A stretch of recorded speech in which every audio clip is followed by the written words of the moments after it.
السلام عليكم ورحمة الله وبركاته. كسو دواada cashirkii labaad aynu ka sameynayno barashada Windows 11. Waxa dhaxinoo soo marayay habeynta iyo isu dubaridka desktopka computerkaaga. Waxaynu soo qaadanay tabka loo yaqaano view-ga iyo shaqooyinka kala duwan oo qabto kaas oo aynu soo qaadanay hababka iconadaada loo waaweyneeyo, dhexdhexaad looga dhigo iyo kuwa yaryar, iyo sidoo kale habka hal meel la isugu keeno, habka iconiskaaga grid ama line la siman looga dhigto, iyo sidoo kale waxa ku soo aragnay habka loo qariyo ama loo soo muujiyo iconadaada. waayahay maanta waxaan qaadan doonaa hadduu ilaahay ka raali noqdo tabkan ku xiga oo ah sorting, kala hormarinta faylasha. marka koowaad qaabab kala duwan ayaa loo kala saari karaa. waxaa ugu horeeya magac ahaan inaad u kala horeysiiso zayska ama xajmiga faylashaada, itemka ama nooca ay yihiin, iyo taariikhihii la sameeyay ama dib u habeynta lagu sameeyay. waayahay iminka haddii aynu fiirino by name, haddii aan dhahno magac ahaan inuu ugu horumari, haddii aan dhahno horta midkani waa official recycle bin waxa wata computerka sida caadiga ah. faylash inaga aan ku soo darnay waa kuwan. waxa ugu horeeya Apache Freecam 8 oo ah applicationka imika waxa idin kugu duubayo Google Chrome-ka caadiga oo taqaan iyo Telegram.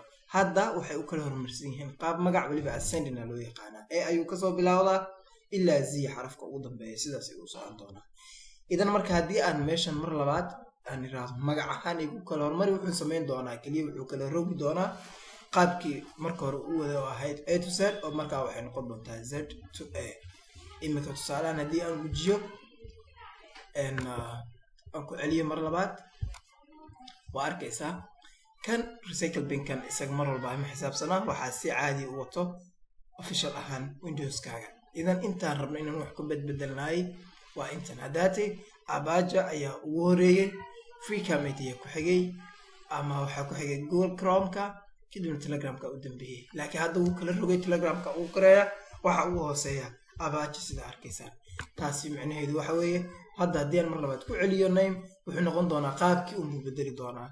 halkii ahayd descending ayuu hadda ku socdaa, markaa wuxuu noqon doonaa ascending oo ah inuu ka soo bilaabo markaana uu z ku geeyo.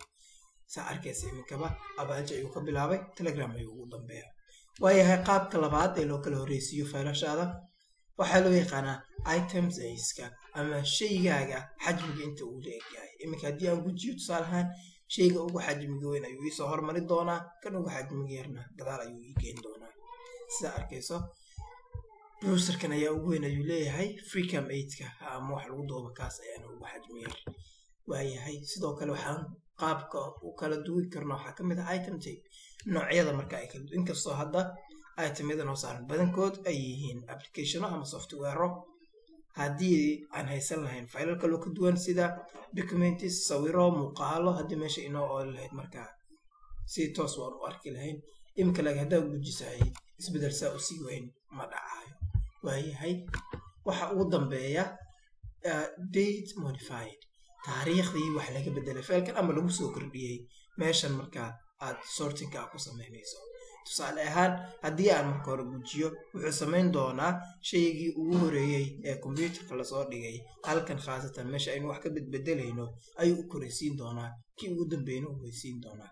haddii aan mar labaad ku celino wuxuu sameyn doonaa kii ugu dambeeyay ayuu soo hormarin doonaa, kii ugu dambeeyana gadaal ayuu keeni doonaa. waa sidii magacii nameka markii aan kan kala qaadqaadayno oo kaleeto. marna wuxuu sameynayaa ascending oo ah kii ugu dambeeyay ka bilaab ama kii ugu horeeyay kasoo bilaab oo kii ugu dambeeyay ama descending oo noqonayso kii ugu dambeeyay kasoo bilaab markaa kii ugu horeeyana gadaal u mari.